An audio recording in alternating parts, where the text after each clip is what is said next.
Otherwise, he will have had the grace of the Lord himself.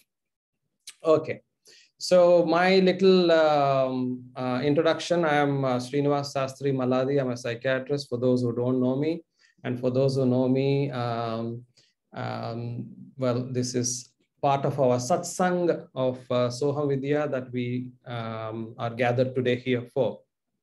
And Bhagavad Gita is something we all cherish in a way to give us answers for difficulties in our life, because it has various streams in it. For those who are spiritual seekers, there is spiritual work there.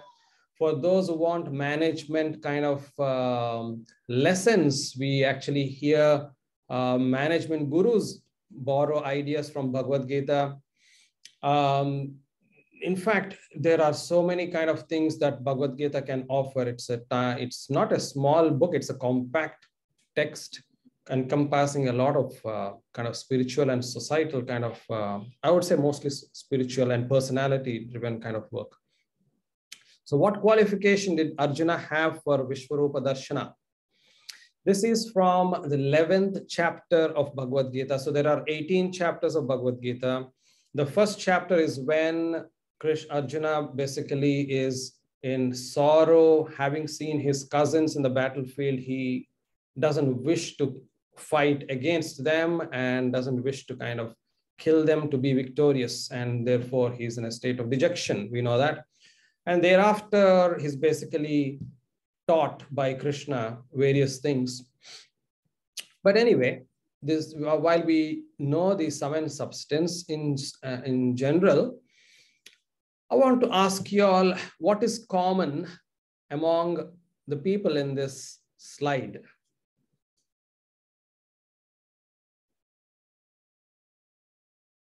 What are they doing? What is common among them? Contemplation on God. Yes, contemplation on God. They are all kind of fully immersed in one way or the other, and perhaps dedicated their lives entirely in service of the divine or to understand the divine. And look at the one in the center who is actually practicing very severe penance. Possibly he doesn't even care for a lot of things that we value in our lives. So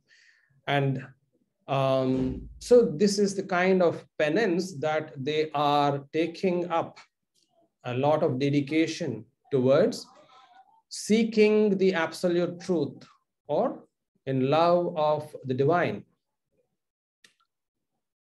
Okay.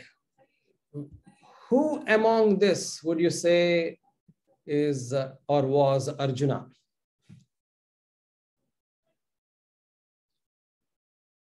Who among these?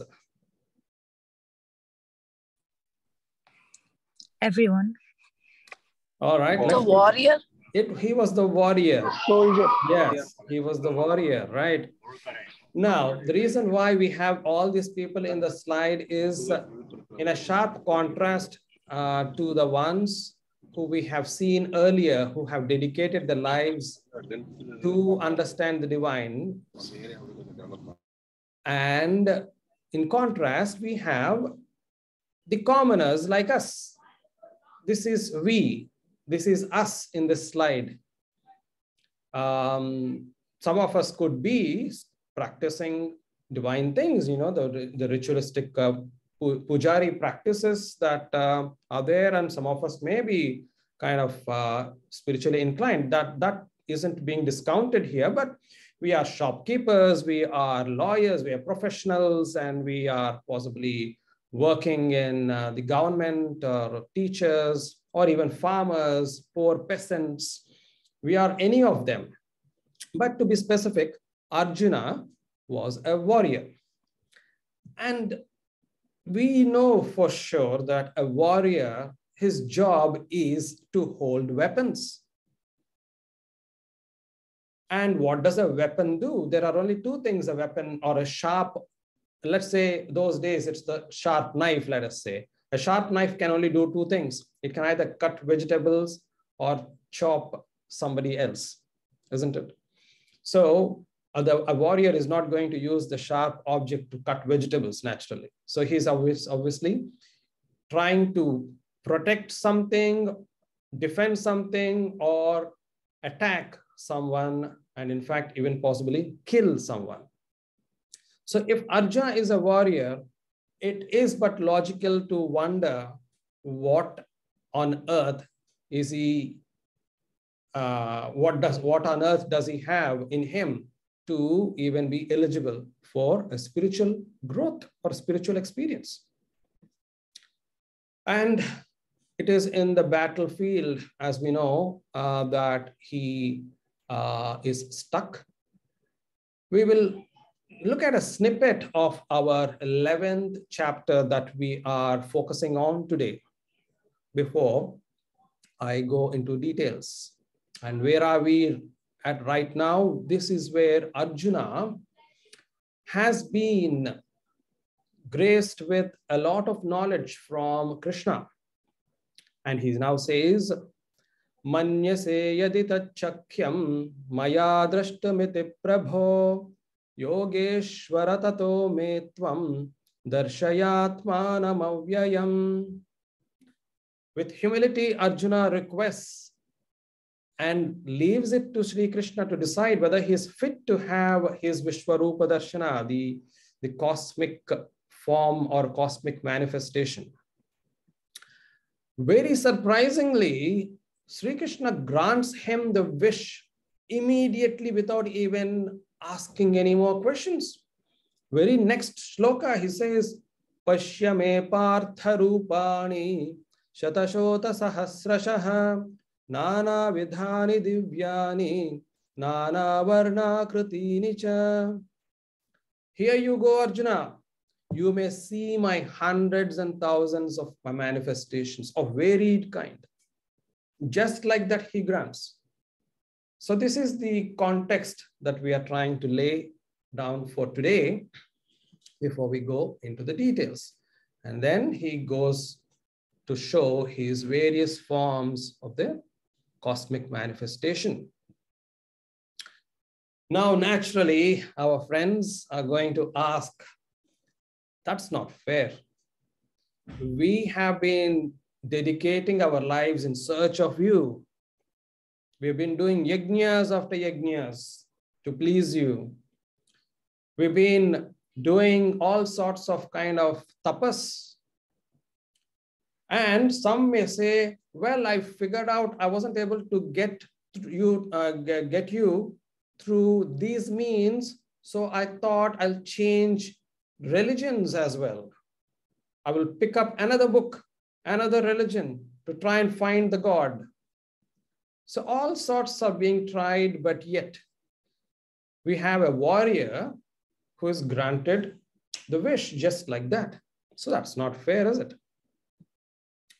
So we'll go back to the very beginning of Bhagavad Gita.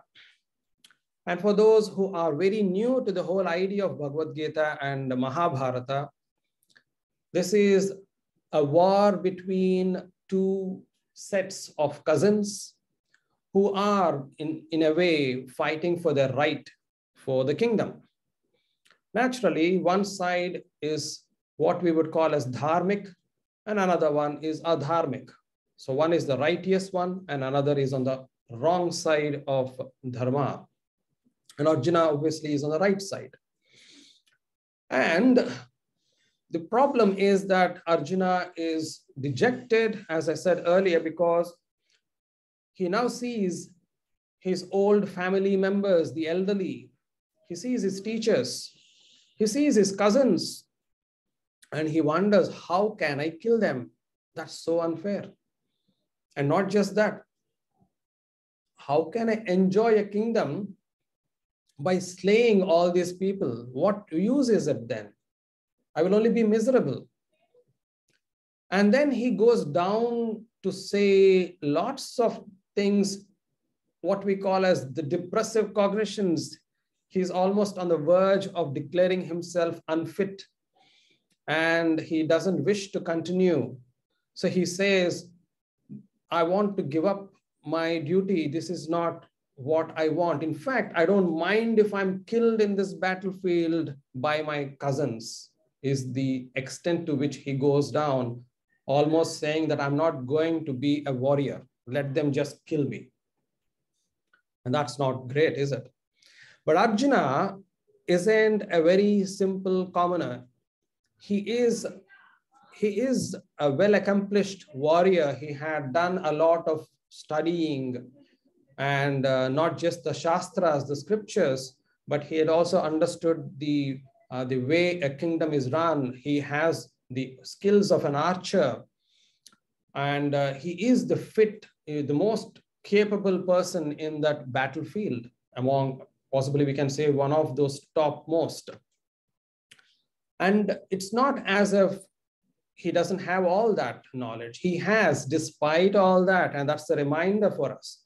Sometimes, despite all the virtues that we have, the best things that we are capable of, we are still possibly vulnerable to succumb to the mental health disturbances or the emotional difficulties that just as Arjuna has gone through.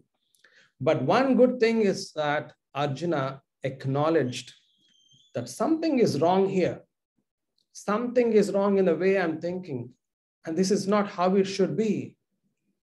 And then he says, Karpanya doshopahata svabhavaha pritchami tvam dharma sammudha chetah yachreyasya nishchitam bruhitan me sishyasteham shadhimam tvam prapannam. Arjuna declares himself as Krishna's humble student, having accepted his error in judgment, and wishes to receive Krishna's guidance. Surely that's a good starting point. It's pointless saying to myself, I know so much, and I am right in the decisions I'm taking right now. Even though we are aware of the errors in judgment, we may be not ready to accept it and receive guidance from somebody. So what does he do? He's actually taking himself as a student. He's changed the positions now or adopted the position of a student, and now he sees Arjuna as his guru. What we see throughout Bhagavad Gita is that another good quality that Arjuna has, which is to ask questions with a very keen interest to learn and put to practice. And he doesn't shy away from that. Right, so let's look at, if I can just pick your brains. What would be, according to you, what would be, according to you, those qualities of a perfect student? If you can list them, I'll make a note here. Curiosity. Curiosity, okay. Curiosity to what? Like you were saying, to learn more and to discover new truths or new information. New so truth, yes, truth. I mean, a student should be interested in truth. Yes, that's definitely the case. Yeah, next. Complete surrender. Complete surrender. Wow, yes. Yeah, absolutely. Shraddha, concentration, Shraddha. Explain that in English. Concentration. It's very similar to surrender in a way. It's like dedication, isn't it? Dedicating oneself to dedication, yes. The Shastras or the scriptural, or let us say, for instance, my dedication, let us say as a doctor, what is my Shraddha in? Of course, the medical books or the medical knowledge. So I have to have Shraddha in that. I have to have Shraddha or the dedication in the teachers who teach me the medical education, for instance. I'm talking as a doctor, right? So Shraddha towards teachers, Shraddha towards the scriptures or the texts, and in the larger context, Shraddha towards the divine himself. Okay, what else? And also to live through what is being taught in the sense that the student understands what's being taught, and then what doesn't. If he has a question, stops and asks questions about that. So I think this is like a giving someone a gift, right? So that means the receiver should have received the gift too. And if he doesn't receive some part of, in the sense like, if there's a questions about some part of that, then you ask and clarify. So I don't know how to put it. Be able to receive information, knowledge, to be able to ask open-mindedness. questions. I think Vinay is talking about open-mindedness, right? Yeah. Actually, an example I think of, usually I tell kids also, is like when the teacher tells something, it is like a straw. You live through the sentence. Anywhere you don't understand, you stop it. And you don't get out of the class without asking the questions you have. In fact, I don't know. in Bhagavad Gita, it says, Tadviddi pranipatena pariprashnena sevaya upadekshante te jnanam jnanena tattvadarshinaha. So you have to ask questions. You are very right. Only through asking questions and also being dedicated to the teacher, you're going to, the knowledge is going to be revealed to you. So yes, yep. We should be nice receivers of the information. And we all know very well that a teacher really loves a student who is able to, who is not only of that curious mind and also has the complete focus, and also is asking very interesting and important questions, possibly even relevant questions is what we need to ask, rather than questions for the sake of questions. Okay, what else? Anything Forbearance, forbearance or forbearance. In what way does a student need forbearance? In order to absorb the knowledge, I mean, it's not easy. You have to do some sort of, I mean, it involves some sort of going through, how do I say it? It's not a regular day of regular life that, okay, every day I get up and brush my teeth. It's not as easy as that. Okay. So So the rigors. So the rigors of the practice. Correct. Yes. Rigors of the practice. It's called Uparati, right? Yes, very right. So it's the rigors of the practice we should be able to kind of have the forbearance towards. Yes, very true. Yeah. Next, anything else? How about I think what you said, sorry? Yeah, how about teaching others or sharing the knowledge? Let the lady speak first. Let the lady speak first. Okay, thank you. You were saying about also putting it into action. I think some people put it in chat as well, but I think that's really important, that asking questions and everything, but then also following it through as well. Putting into practice what we have learned. Yeah. Yeah. Yeah. Perfect. And yes, the gentleman. Yeah. Sharing the knowledge that learned to others. Sharing the knowledge. Wow, that's great as well. Yeah, absolutely. Why not? And it helps in two ways, isn't it? One, we are actually teaching somebody else. Second, sorry, there's a lot of sound somewhere. Okay. Second, we are actually training ourselves as we teach. We actually gain more and more insights as we teach, isn't it? So that's another great advantage of it. I want to... Jayanti, I can't hear you. There's a lot of background noise. Sorry, I'll come back. Okay. And also time to practice. I mean, dedicate time to practice, you mean? Yeah, dedicate some time to practice. So for that, in a way, we have to make sure we prioritize, because a lot of times we spend time on unnecessary things and waste opportunities to learn and also put things into practice. Yep. Perfect. Agreed. Yeah. I think looks like we have covered a lot of ground here. Any last one more before we end this exercise? Okay, I want to... Jayanti, yes, now I can hear you. Thank you. I think three of the points I'm saying kind of go hand in hand. It's obedience, trust, and surrender to the teacher. Obedience, trust, and surrender. Perfect. I'm actually reading through the chat as well just now. So we have obedience, asking questions, practice what is learned, complete surrender, faith, trust, teach others what is learned, and trust. Yes, perfect. Okay. So let's see whether Arjuna actually has these. Shall we? Arjuna, the student. Sorry, for some reason. Sir, may I add another one? Yeah. Another trait? Hmm. Nullifying oneself, ability to learn and relearn.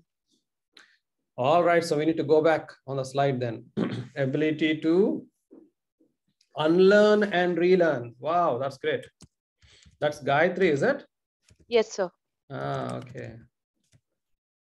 Ability to unlearn and relearn. Perfect, right.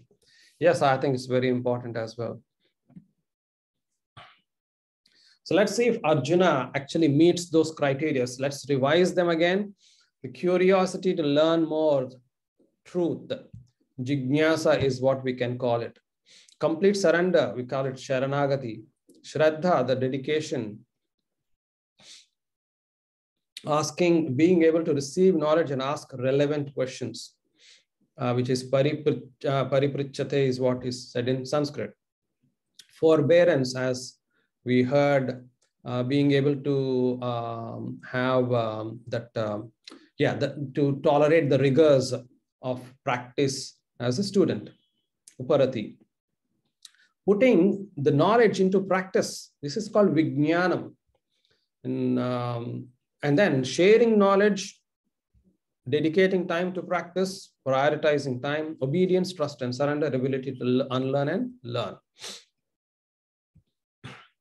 We know that Arjuna's story as a student started way back when he was under Dronacharya's guidance. And it is said that Arjuna had a lot of these qualities which you have enlisted just now. Arjuna was ready to give up his ego. He had no mental blocks to learn. He was keen to learn and he would surrender to his teacher with humility. Dronacharya started to like him, seeing his devotion for his guru. Then he had what we would call as the jignasa, the mumukshatvam, pursuit of truth, which is the absolute truth. Sharanagati, surrender. And he had the love, trust, and unshakable faith in his guru. And we can call it bhakti towards the guru, and later, of course, towards his friend. And the shraddha, which is the discipline. Not just that, it is said that he also had as I said, when his guru would teach him something, he never stopped practicing it until he perfected it. In Bhagavad Gita, there is an important shloka which is Jnanam Vijnana Sahitam. No knowledge is complete without the individual putting it into practice for their own growth and development. So therefore, Sanatana Dharma lays a lot of emphasis on Vijnanam. He was very disciplined and possessed all the qualities of the mind that we talk about. Shama, the ability to constrain mind. Dhamma, ability to constrain our pancha indriyas, the senses. Uparati, we just now looked at. In fact, Uparati is described in a way where the mind is able to go beyond the dualities like the joy and the misery or likes and dislikes.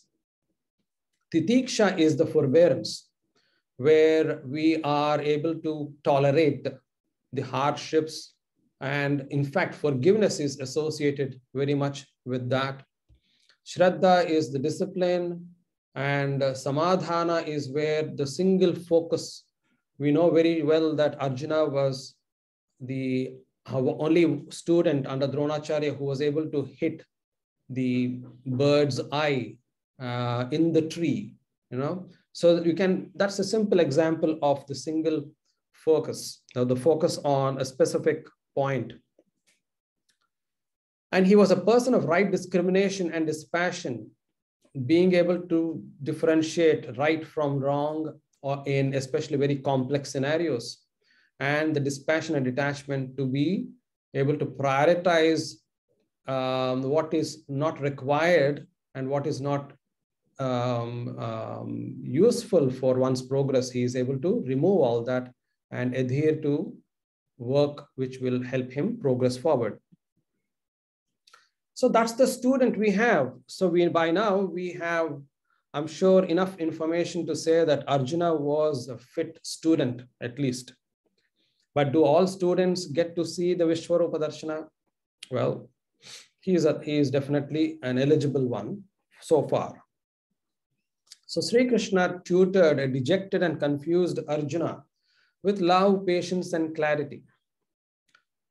Throughout Bhagavad Gita, he explains that the absolute truth of his, Arjuna's, and everyone's existence, and the everlasting nature of their real self, the Atman, that it is immortal, and that it takes birth after birth because of the karmic kind of baggage that we all carry. But even then, we are immortal and we are all the same, is what he very clearly explains. He imparts concepts of swadharma, one's own duty. Remember, Arjuna was ready to give up his own duty as a warrior, and that's not great news, is it? So he explained what swadharma means. He also explained what yajna, jnana, and karma would mean. He explains how a symbiotic relation between the devatas and the earthly beings need to have so as to sustain and nurture each other. And he also talks about what is the right kind of action, what is inaction, what are the ways to perform action without being attached, and why inaction is a dangerous thing not to indulge in. All right, so he does all that. And then, of course, we come to the 10th chapter, where he speaks of various manifestations. Manifestations are like, for instance, he says, Vedanam Sama Vedosmi. So among the Vedas, I am the Sama Veda. And then he says, Sthavaranam Himalayaha. Among the immovable things on this in this world, I am on earth, I am the Himalaya. And then he says, Mruganam Mrugaschasmi. What is that? Matsyanam Makaraha, something like that. So where he's basically saying that even I am those living creatures other than humans, I'm there everywhere, basically. All right. Everything that is manifest, I am there in them. And if that is the case, then Arjuna is curious to know more. And perhaps he is now very well aware that Krishna is actually the cosmic immortal, the cosmic being that encompasses, rules this entire universe. And now he's asking Krishna he's making a request. Manyase yadi chakhyam maya drashtamiti prabho yogeshvara tato me tvam darshayatmanam avyayam.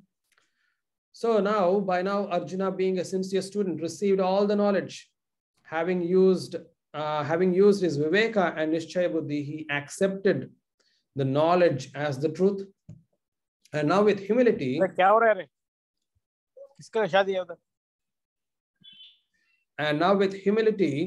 he requests and leaves it to Sri Krishna to decide whether he's fit to have Vishwaroopa Dharshana. And we have seen that already. We've set the context.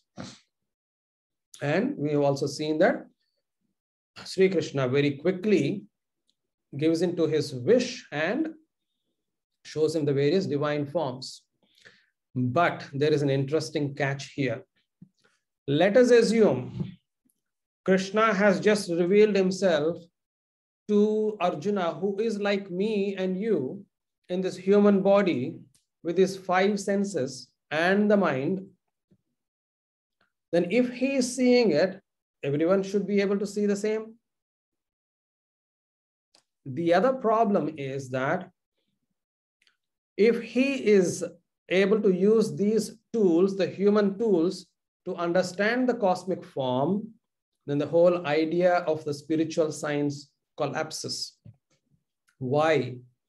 Because as per the spiritual science, whether it is ancient or the modern works that we talk about, the consistency among them is that the understanding of the soul or the spirit or the cosmic design or the divinity, or let us call it the enormous cosmic energy, is beyond logical comprehension, which means mind cannot access it. It is beyond sensory perception. Therefore, our senses will not be able to capture it. So if that is the case, then he has to be given something to be able to see the cosmic form. And that is where he's saying, Natumam shakyase drashtum anena iva swachakshusha divyam dadami te chakshuhu pashyame yogam aishwaram. Arjuna, you won't be able to experience my cosmic form with these human tools you have. Therefore, I'll grant you the divya chakshu, the subtle eyes through which you can experience my cosmic state. This is the fundamental difference between what we would call as an objective experience and the subtle experience. Objective experience, therefore, although I am trained as an, my training is from objective fact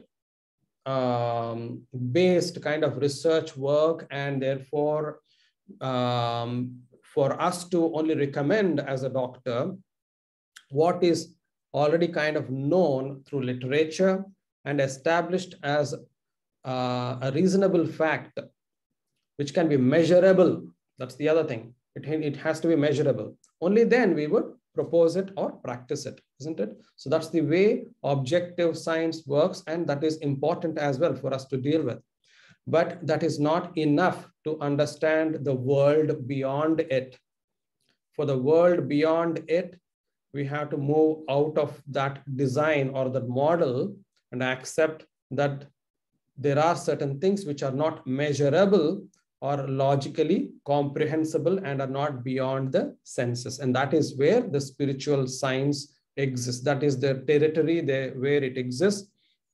And we need to understand the difference. All right. I hope I was able to kind of explain this in this limited space of time, because it's an enormously huge topic to talk about. So that's why he was given the Divya Chakshu, because otherwise he would not be able to see, and he's not supposed to see as well. We are not designed to be able to perceive that. We are here for a different purpose. We are here for us to evolve to that state where we can develop the Divya Chakshu to be able to the experience that level of absolute truth. And hence we go to that stage where he is able to see, Arjuna is able to see the divine Sri Krishna. Not as a Sri Krishna, but the cosmic unnamed kind of an entity, and that is called the cosmic divinity. We can give lots of names to it. Now, what have we seen so far? Are we okay so far? Am I able to relate to you, or am I going somewhere and blowing you? Yes, sir. Is it going You're all able right to so relate. far? Okay. It's going in the right place. Thank you. Okay. Yeah.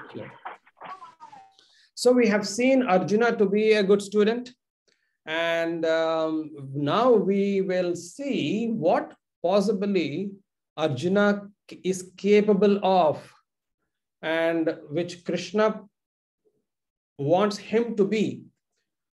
And Arjuna already has that ability, but perhaps he has not realized it.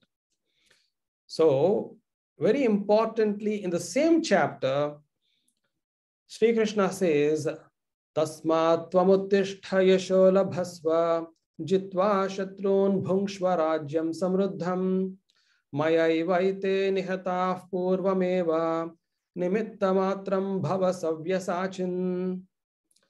Get up, O Arjuna, win over the enemy and enjoy the kingdom. That's really preposterous. He's actually telling Arjuna to go fight, kill the enemy. He says, I have already killed them.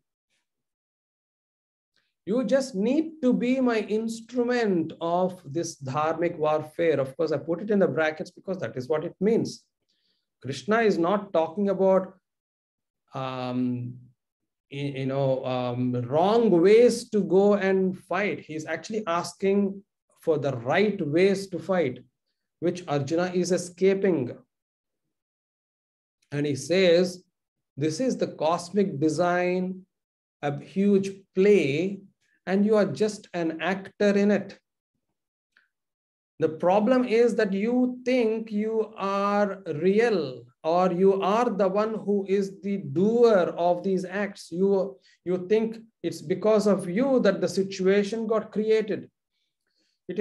You're thinking that you are the one who is going to be the reason for the result.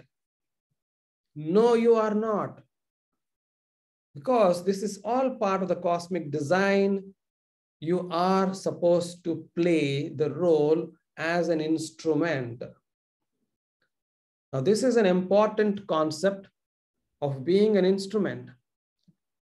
Imagine yourself as an instrument. Another exercise for us. Imagine yourself as an instrument. How would you be? What would you be experiencing?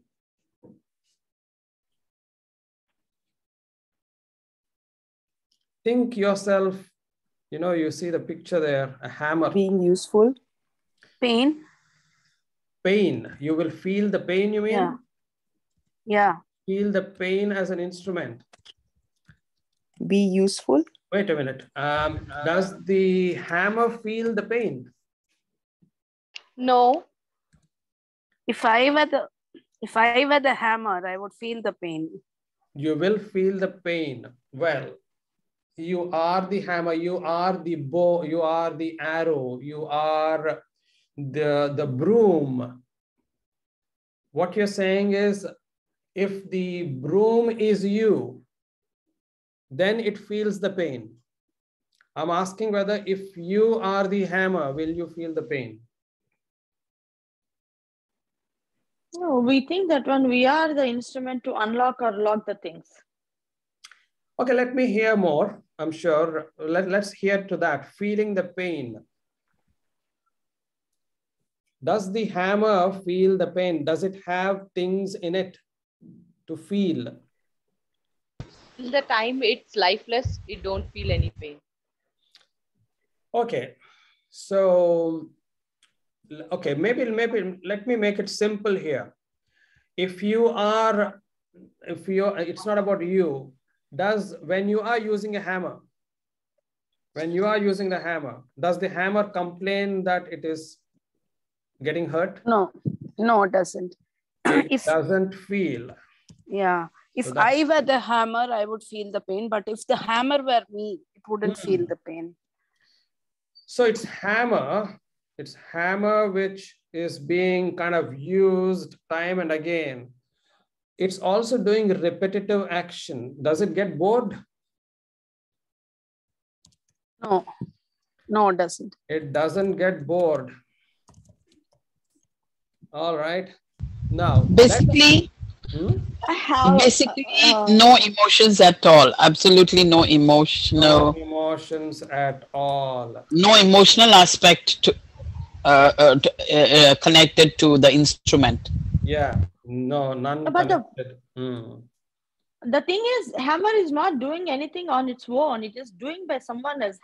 Hammer is responsible for the acts, what the hammer is doing. So it's not responsible then. So It's hammer is responsible. not, okay. So you actually answered your own question.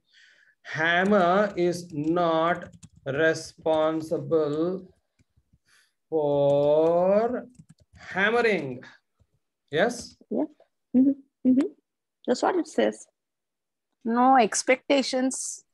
No expectations on what? Of results. Why expectation come? Because it is not doing on its own. If it is doing on its own, the expectation will be there. Okay, therefore no expectations. So we'll agree. Again, you're agreeing on that, right? So that's good. We are making progress. So you have answered your question. Hammer is not responsible for hammering. In a way, the instrument is not responsible, or the initiator, the instrument is not the initiator of the action. Yep. Fair to say? Yes. Instrument is not the doer, right? Well, instrument is not the initiator. It is made to do something. Okay. And now someone is controlling that. Okay. Let me also ask this. Does the memory, does the hammer avoid work because it has the painful memory of being banged against nails and other hard surfaces? No, it does not, because it is a jada vastu. Yes, it doesn't have the memories. In a way, it is not designed to accumulate. It's not designed to accumulate experiences and encode them or whatever, or store them. It's designed for a purpose. It is designed for a purpose. Okay. It is designed for a purpose. And does it do a good job of that purpose? It doesn't mean it is controlled by someone who is doing. Wait a minute, please. Yeah. It's designed for a purpose. And does it do a good job of the purpose for which it is designed? Yes. That's up to the controller to decide. The hammer can't tell you. Yeah. The hammer doesn't decide I'm good or bad. The controller decides. But let us say a computer. When we say a computer, it's designed to do certain jobs, like the way I'm using it right now. It is designed to do a job, and of course, until the time it fails, which is like the mrutyu, the time for it to die, it will continue to repeat those actions tirelessly, and in a way, it is optimally designed to deliver. Now, as you rightly said, the person who designs the tool, if it does a very bad job of designing it, it can only do as to what extent that guy has designed it. But if a particular tool has been designed well enough, it will continue to deliver its promise, of course, until a point of time it is broken. Yes, that's making me think that the instrument, whether it does its job well or not, depends on what its purpose was. So like a hammer wouldn't be very good at, say, unscrewing a screw. But so yes, the purpose and instrument. Yes. That's the connection. Yes, absolutely. Now, look at the beauty of it. Now, there are two important shlokas that we need to look at. One is the Karmanyevadhikaraste, that's the shloka in 2nd chapter, which says, Arjuna, you are not the one who is initiating the action. Neither do you have any result, kind of a responsibility on the result, or in other words, attachment to the result. Your job is to do the action that you are designed to do.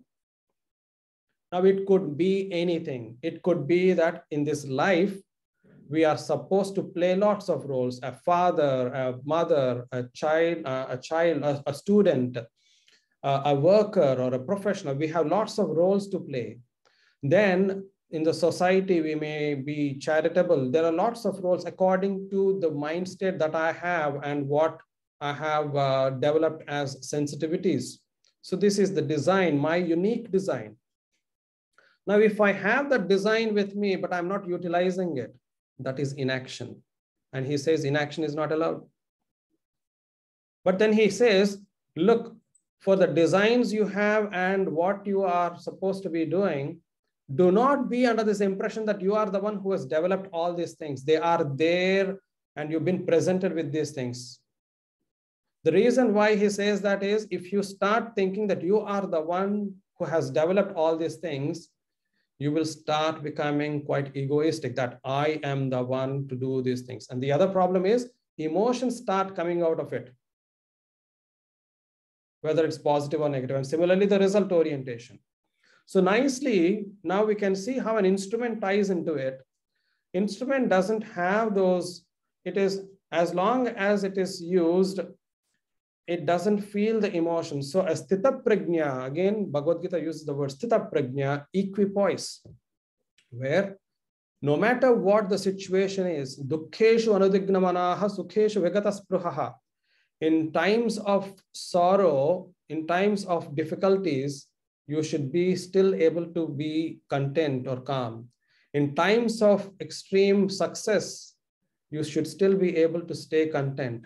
So not being able to maintain that equipoise, just like an instrument. It's just doing the job. It's just doing the job. Now, some may say it's very boring, but there's a trade-off somewhere, right?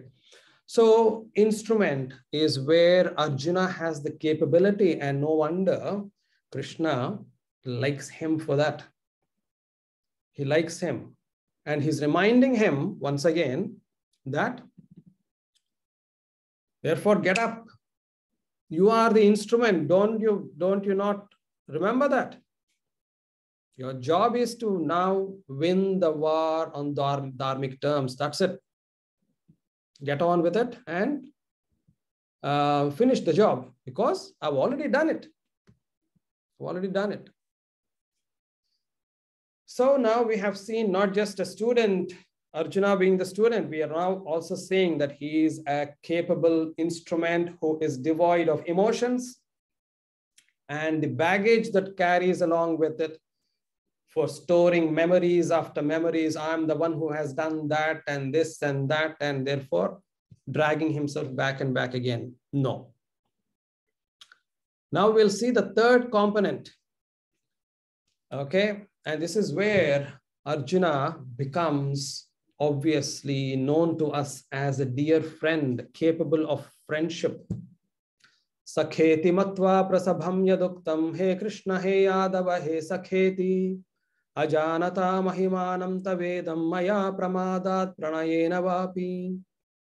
Arjuna, Krishna, I may have taken you for granted as a friend, not having realized your magnificent divine form. He's now apologetic. How could I treat this great Lord in such a humanly fashion? I just thought him to be a mere human being. And he's apologetic now. I may have said things to you accidentally or with love that shouldn't have been said. And he then goes on to say, I may have ridiculed you or been discourteous in my deeds while we were traveling, sleeping, seated, or while eating in front of people, or even when there was nobody around. Please, please forgive me for my trespasses, because I've considered you as a mere human friend. And he then, of course, he bows down to Krishna. He's now seeing the Lord in him. And he asks him to be merciful, just like a father would be merciful to a son. A friend would be to a friend who has committed a mistake, or a lover to a lover who has committed a mistake. And he's showing the important quality. The content here is clearly about friendship. What we are able to see through these shlokas is Arjuna the friendship that he has had towards Krishna. They were dear friends. Whatever he has done was out of pure love for Krishna as a friend. He is not apologetic because he's done bad deeds towards his friend. He's apologetic because he did not understand his enormity. That's the only thing. But does Krishna see that? He doesn't. He doesn't see that. Okay, perhaps given the time we have, I may not wish to ask you what are the qualities of a good friend, but yeah, I think we may just quickly, I won't write down, but just quickly say, what do you say would be the qualities of a true friend? Loyalty. Loyalty. Okay, well, we might as well start writing down then. Loyalty. Okay. Anything else? Unconditionally on their side. Unconditionally on their side. Yeah. But also able to tell them if they're wrong. Being courageous. Can we say that? Courageous enough to say when the friend is wrong. Yeah. Then Available. Available. Wow. Yes. Next. I like these exercises because so far you have seen how beautifully you have come up with the answers, and then we can relate to already existing knowledge and they match. So it means two things. One, we are capable of generating the same information. Second, it is true. The scriptures are actually quite valid. Okay, go ahead. Any more? Help in need. When help is needed. Help in need. Yeah, okay. Perfect. I think that's good enough. We'll see what we have from my favorite friend, Bhartrihari, a philosopher from ancient times. And he has said, Papan nivarayati yojayate hitaya, guhyam niguhati gunan prakati karoti. Apadgatam na jahati dadati kale sanmitrasya lakshanamidam pravadanti santaha. Simply, Bhartrihari says, a friend is one who helps you overcome bad qualities, inspires you to take the right path, keeps your secrets, proclaims your good qualities. He's so happy for you. Will not abandon you in your adverse times. That is one nasty habit a lot of so-called friends have. As long as things are going well, they're with you. Just a little shake in the perception of the character of the friend, they'll run away. Well, okay, and then spares time for you. So you mentioned all those things. Naturally, Arjuna has all those things. Otherwise, why would Krishna's love flow out for Arjuna? Not just that, interestingly, Arjuna is so keen to see his human friend back. He had enough of that cosmic form. Perhaps he feels now, where has my friend gone? I want you back. I want my friend back in front of me. So he says, Kiritinam gadinam chakrahastam ichchami tvam drashtumaham tathaiva tenaiva rupena chaturbhujena sahasrabaho bhava vishwamurte. Oh Lord of the universe who has 1,000 arms, because by then he is still in the cosmic form. I wish to see my friend again, the one who has, the 4 arms. This is not what Arjuna has seen, but he understands that Krishna, he was supposedly born with 4 arms, but he kind of withdrew 2 of them because he didn't need to be seen in a cosmic way. Okay, that's the way it is known through Bhagavatam. So he wants to see him back. Of course, then immediately he reveals himself as the normal human Krishna with 2 arms. So that's the eagerness to see his loving friend back again. And this is where Krishna says, look, Arjuna, you have seen me, which is a rare thing. Not others are able to see. Na veda yajñadyayanairna danaihi na chakriyabhirna tapobhirugraihi evam rupa shakya aham nuloke drashtam tvadanyena kuru pravira. Even those who study the Vedas, do severe penance, charity, or fire sacrifices do not get this opportunity. This is getting interesting now. Do you mean that these efforts are in vain, says our friends who are practicing all these austere methods, in fact, prescribed in various at various stages in various scriptures. It's not as if these are not known or not being practiced, but a question will surely arise. What have we not done then to be able to see you? I mean, if we are not able to see you, what is that missing ingredient? Or whatever we are doing, is it a waste of time?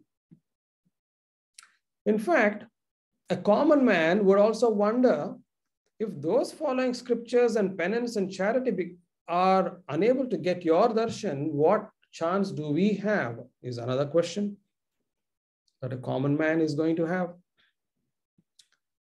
And this is where Krishna beautifully explains. Sudur darshamidam rupam drishtamanasi yanmama deva apyasya rupasya nityam darshana kangshinaha. Okay, so anyway, this is where he says, look, even devatas are so keen to see my cosmic form. Even they don't get a chance to see me just as you have seen that easily.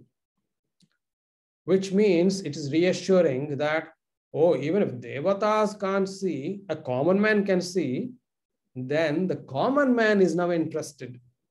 Oh, that's interesting. So, which means that we are all eligible as much as Arjuna is eligible. And similarly, even the sadhus and the sadhakas, everyone would be sighing, they'll be having a relief that surely they are also going to be eligible. So that's when he says, Bhaktya tvananyaya shakyaha ahamevam vidhorjuna jnatam drashtam cha tatvena praveshtam cha parantapa. Now, Krishna brings in the secret ingredient, which he says it is love, love, love. Only with undeterred love towards me will I be revealed. Only through this undeterred love towards me will I be known, that the knowledge of what the absolute truth is, that I will be seen and I'll be merged into. Love is not the only ingredient, obviously, but it is the most important ingredient, and it possibly is not the easiest one to practice, perhaps. So therefore, we resort to various other disciplines. We try to discipline ourselves to be able to be with the divine as much time as we can, like doing service to the humans, taking care of animals, doing puja, reading shastras, doing bhajans. We do a lot of things trying to see if we can stay with that divine or have the divine connect as much as we can. But in everything that we do, love is to be brought in as the secret ingredient. Without that, imagine two scenarios. You are a boss and there are two employees. One employee who is very rigorous in their methodical, in their practice. They are textbookish. They know everything A to Z. The other one is a little mischievous, but is knowledgeable, very affectionate, and it's without any doubt, who do we associate with? The one where our heart feels connected. The heart matters a lot of times. The connection, therefore, is illogical. A person may ask, but I do everything right. Why am I not your favorite? There are no answers, because love works that way. It cannot be, once again, comprehended by logic. All right, so that's the case. Then love surely is the winner. And this is where he concludes Matkarma krin matparamaha madbhaktas sangavarjitaha nirvairas sarva bhuteshu yas samameti pandava. There are four things he says further. Matkarma krit, all the actions that you do, do them for me. In a way, submit your actions to me. Matparamaha, you rejoice in me, or whoever is doing should rejoice in me. Madbhaktaha, be loving and devoted to me. Sangavarjitaha, forgo all those associations which are not relevant in this path of seeking me or the absolute truth. Nirvairaha sarva bhuteshu, no enmity towards anybody, any life form whatsoever. These are the four further ingredients which are important, along with that secret ingredient of love that has to be kind of nurtured and practiced and practiced and practiced. Surely Arjuna was practicing it without possibly even realizing it. We have seen it as a student. He was practicing it without even understanding as a good friend. He already had those.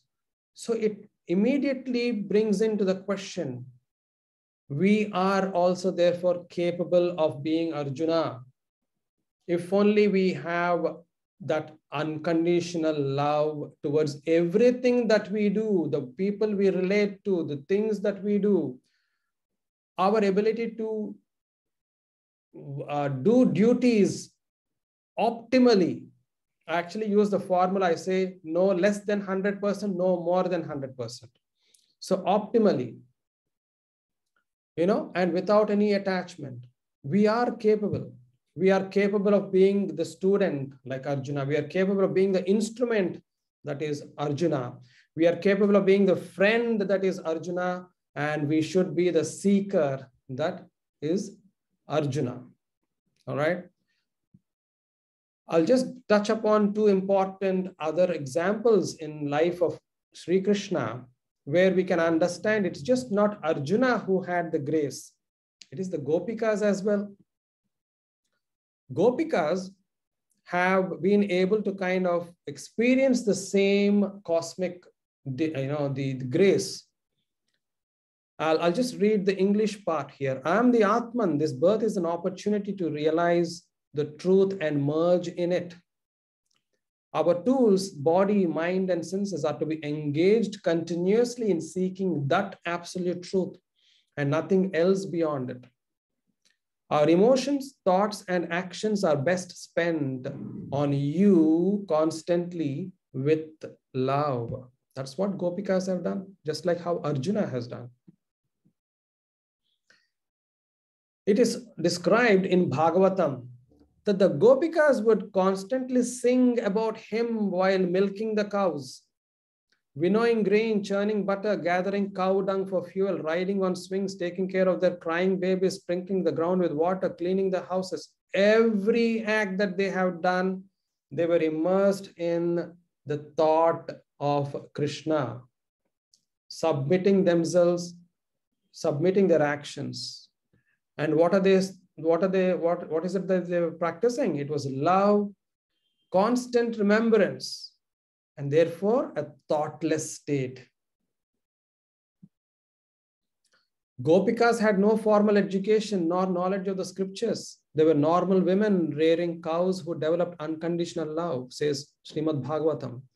Logic and knowledge of the worldly nature can often be hindrances for such form of pure unconditional love. Ramakrishna Paramhamsa says, I won't read the first part. There are different ways love can be experienced towards Paramatma. Vatsalya, the motherly love. Sakhya Bhava, the love of a friend or a lover. Dasya Bhava, somebody serving their master. And we know the other example of Sudhama. when he visits Sri Krishna and how welcoming Krishna is towards him. To the extent that when Sudama returns back to his house, he sees the house to be changed into a royal palace. Right, so I will end with a couple of shlokas here, which completely give us the essence. Ananyacheta satatam yomam smarati nityashaha tasyaham sulabhav partha nityayuktasya yoginaha. He says it is easy. He doesn't say it is difficult. He says it is easy. O Partha, for those yogis who always think of me with exclusive devotion, I am easily attainable. Because of their constant absorption in me, again, we are focusing on love, constant remembrance, and completely surrendering our actions. Then, Tesham satata yuktanam bhajatam priti purvakam dadami buddhi yogam tam yena mamupayanti te. To those whose minds are always united with me in loving devotion, I will grant them the divine knowledge. So our job shouldn't be stopped because I don't have the required knowledge. Maybe I'm not meant to. No. We need to practice the basics. All those basics that we were taught. What are they? Love, constant remembrance. Even if, just like Gopikas, we don't have the formal training or scriptural knowledge. It is for the Lord Krishna or the Divine Supreme or the Paramatma, whatever the name you may give. It is for that cosmic divinity to grant that knowledge to us in time. Just it brings in the transformation in us to be able to be the recipients of the divine grace. He in fact says, out of compassion, I who dwells in the hearts, your hearts, or everybody's heart, destroys the darkness born out of ignorance with the luminous lamp of knowledge. So everyone rejoices then, isn't it? The common man like us is happy hearing this, that love is the ingredient. The sadhus and sadhakas, everyone is happy because their practices can continue. They can continue to do whatever they're doing because they're all doing it out of love for the divine. But now they understand that they need to constantly absorb in themselves and be loving towards everything in this universe. And everyone will be able to find the path. Sri Krishnaya Tubhyam Namaha. This is where I end my presentation. And I'll invite everyone's comments and contributions.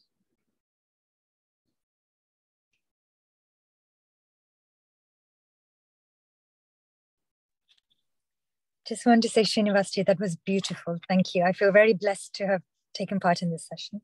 Thank you so much. And it's so nice of you to be here as well. And as we know in our concept of Sanatana Dharma, Satsanga is very important. And the association of truth seekers, and we should be able to imbibe and share the love. I am really honored that you are here with us. Thank you. Thank you so much. As you can see, I'm in my car because my plans for today were running late. I was planning to be home by now, but I thought, no problem, I can join from my phone. Perfect, perfect. Thank you for having me. Thank you. Dhanyawad, Guruji. Subramaniam from Mumbai. Yes, thank you, Subramaniam ji. Yeah. Anybody wishes to, anybody wishes to say anything, any insights, hearing what was going on so far? I have a question, sir. Yeah. No insights, but question. Yeah. So the question was. Who is it? Sorry. Yes, Bhavani here. Bhavani. Yeah. So one of the criteria was. Do you mind switching on your video, maybe? Yes, sir. You are also in the car, right? No, I am at the ashram. Okay, it's you're dark. at the ashram. Yeah. Yeah. So you said, or one of the criteria was Arjuna didn't have any emotional baggage. At what point That, did I say that? That was the third point, I think. One of the... Okay, and as a student, yeah. So yeah, I said, it is said that, it is not me saying it, but it is said that Arjuna had several qualities of a student. Let's go back to that slide. Anyway, carry on with your question. Yeah. So I was wondering, he did have a lot of emotional baggages. So in what context are you saying that he didn't have emotional baggages? Yeah, if I said that, I don't think I said that, in a sense that I possibly would have to correct myself. I don't think I accept Arjuna to be a common man, and I've been maintaining that he is a common man like all of us. So he will be experiencing the emotions, and he is expected to experience the emotions. Having said that, like all of us, we are all practitioners of spirituality or Sanatana Dharma, and we aim to practice the Shama, Dhamma, Uparati, and all those things. So surely constraint of mind, constraint of senses, and such is an ongoing journey. I by no means would think Arjuna has reached that state of non-duality, the Advaita. My corrections if I have come across wrongly on that. Yeah. No mental blocks to learn was maybe what you meant. Okay. Well, mental blocks is what a lot of us can actually, I'm sure we are capable of learning it, is how I see it. And it's very important to embrace that. And this is not a very difficult aspect, actually. The mental blocks, we can actually let go of them and we can be recipients. This, I think, is a lot more easier compared to various other things mentioned here. Okay. Thank you, sir. And thank you for the wonderful thought-provoking session, sir. Yeah, thank you. Thank you. Yeah. Sir, one question.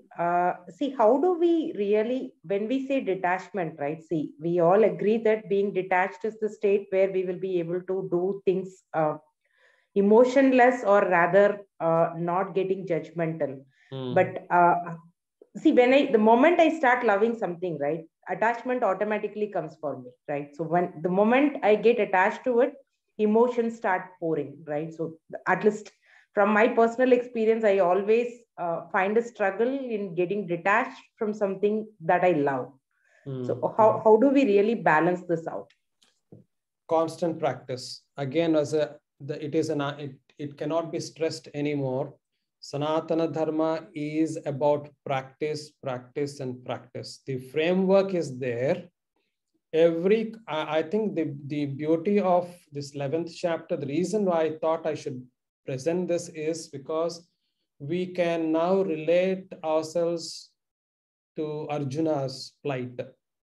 Arjuna, whatever he has demonstrated, the fragilities, the fragile nature of his mind that we have seen, is what you are also talking about, the attachment. If Arjuna wasn't attached, he wouldn't be talking about, oh, my people, I'm going to kill my people, so, isn't it? So that's an attachment as well. But what has to be done is we have to constantly practice. And in our Sanatana Dharma webinars, I actually keep stressing it. I would say that if you, let us say you pick one tool or one learning point and you find that is applicable, you need to practice it for the next 6 months, at least, and see whether it works for you. If that tool doesn't work for you, give up and try another one. But without practice, we often come to conclusions that it is difficult or that I am a failure. Both can't be the case. Yeah. Yeah, sure. Thank you, Devika ji. All right. See you again. Yeah. This Srinivas, topic itself is very enlightening, sir. Every time when you take a topic, this kind of a topic, and it always gives enlightenment. And further also, if you take such kind, this is a generous doubt which everyone will have while reading Gita, that why Arjuna was chosen. Yeah. That's the first doubt. You actually mentioned it several times. Perhaps you inspired me to take this up. I read another question which was posted by one of our members just now. Why it becomes easy in the why it is not so easy in the earlier ages of life to accept this Gita and to realize the facts. Why it comes in the later part of life? That was really a good question, which you only can answer probably. Yeah, well, let me complete what Bhuvanaji was asking or mentioning. So Bhuvanaji, just to kind of say that, no, you are as much eligible as anybody else. In fact, the very idea that we are here today, there is the divine grace for us. The signals are there in each individual's life at this point of time to be here, to be able to kind of start working on ourselves in that journey. So you need to congratulate yourself for that to start with. Second thing is, I fully agree with that point, and I am now conscious about those signals. Okay, so I'm very much able to relate to those signals, and I'm very conscious. Okay, to be very frank with you. Yeah, but then how do we really get to the complete practice state, right? So that's what I'm. So second step is we can only make things easy for ourselves. So the tools and the mechanism given to us as part of Sanatana Dharma is, the next one is, because individual sadhana is not always easy, we need to have the satsanga. Without satsanga, we will always keep falling backwards and we feel defeated. And the purpose of satsanga has to be to kind of absorb and encourage, absorb those failures. It's almost like a reflection for you as well, and encouragement for you to kind of carry on the journey. So satsanga is important. So if it was so easy, why do millions of us keep taking birth after birth in these cycles of reincarnation? It's not easy, but we can actually make progress. I actually keep saying there are 3 steps, 3 goals you can put. The biggest goal or the best goal is moksha, complete liberation, that you want, you will merge into the cosmic divinity. The second goal is to go to Svargaloka, which is a temporary abode for you to pat yourself that, okay, you've done well, at least temporarily you're going to be in a place where you can, rejoice. And the third goal is to get a good birth next time. These are in a descending order. We have to reach perfection to be able to attain moksha, which is the ultimate goal. But we may not be always able to reach that goal. Only a very small minority will be able to reach that perfect goal. But if we aim for that goal, we can at least reach the second or the third goal. But imagine if we only spend our time and waste our time hoping that, let me do good things, it's okay. You're only aiming for a good next birth, which is on the lower, it's a lower in the order. It's useless because it will only make you fall backwards into much worse situations. So we need to understand it is not an easy journey, but at the same time, it is easy. In fact, I keep stressing Sanatana Dharma is easy to practice. We are complicating it. It is easy to practice. Thank you, Guruji. Yeah. So thanks, Andy. Srinivas Garu, really well said, and also your emphasis on the love being the key part. It's really nice. I have one other question. Oh, sorry. So, Let me answer Gayatri Garu's question. I forgot completely. So yes, that's a beautiful point that you mentioned. Why do we not actually take up Bhagavad Gita much early? I think societally we are failing. There's no doubt. We are failing as a society to bring in the importance. I myself have not picked up Bhagavad Gita until in my 40s. For me, what's the point in regretting that I haven't read it until now? Nobody told me about the importance of it. So I would think that society is not actually working well. We have lost a lot of all those ingredients, the framework that I spoke about. So it's again a big topic. The other thing, a simpler explanation then is we all have an inner calling and we start somewhere or the other. We start looking for books, people, and then make a journey. I was very fortunate to have met a person in my life, a friend of mine and my guru. Her name is Tulika in Singapore. She was the one who taught me about Bhagavatam. For the first time, I thought, okay, Bhagavatam is definitely a book worth reading. So friends come from anywhere in your life. And that's the design again. Always remember, you have those opportunities time and again knocking on your door. You have to grab them with no mental blocks. That is where I was saying mental blocks are easy to get rid of. That's the easiest one to practice. So that's where I can say it's not an easy answer, but yeah, we know your question. Oh yeah, Andy. So yeah, thank you. Very well said. So thank you, sir. One of the main, in Bhagavad Gita, Krishna shared so much knowledge and view and everything. Like as you said, there's all kinds of yogas too, right? So it's a karma yoga, raja yoga, and so many other aspects, and in so many chapters, right?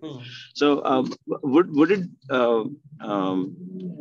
in your opinion, would you think the showing of the Vishwaroopa, wouldn't the knowledge, all of that would have helped Arjuna, and would the showing of the Vishwaroopa was also essential? Yeah, so that's why. Is it like practical? Actually, the more I look at it, actually, I'm amazed with the beauty and the design and the conceptual ability that our rishis have had. Vishwaroopa is, so the way we can look at your question is, was really Vishwaroopa needed to be delivered apart from the cognitive work or explaining the workings of the cosmos? Why can't Krishna just leave it there? There are many answers, I feel, why Vishwaroopa was, let's say, he kind of allowed himself to be revealed. One is that you as a human, you're always doubting, aren't you? We are unable to grasp the truth. We are always caught in Maya. Krishna's way of revealing himself strategically is to convince the human, fragile human mind that I am there. Your doubts are meaningless. It is possible. Now, there could be many reasons. And the other reason is he loves to, as it is mentioned, he actually becomes the servant of the bhakta. If a bhakta is so deserving, he himself goes in control of the bhakta. That's the way it is. So maybe it's reached that stage. Arjuna is made to ask the question, or Arjuna asked the question? Krishna only responded by revealing himself. So I don't know whether I can give only one answer. All I can say is the magnificence had to be revealed. And it is so beautiful to even understand the magnificence. Why not? Let me rejoice.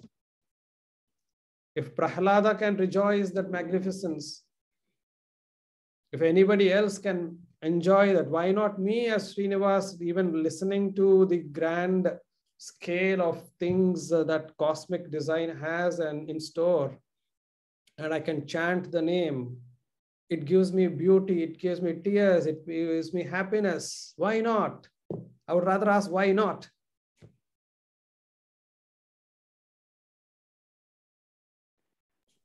Yeah, thanks, Andy. Very well said. Thank you. This is Sada here. I have a question. Yeah, Sada. So, Srinivas, we talked about the instrument, right? Yeah. We are in instruments in the hands of the God. So, do you think all the session that's been happening since last 1 hour or so is planned by Krishna to happen on this world? Sarvam Krishnarpanamastu. Yes, why not? But we need to believe in it. Believe in the sense it needs to spontaneously originate. And that's the constant mananam. Constantly thinking of everything that I'm doing is for the divine. It's not Srinivasa doing this. It is not Srinivasa designing it.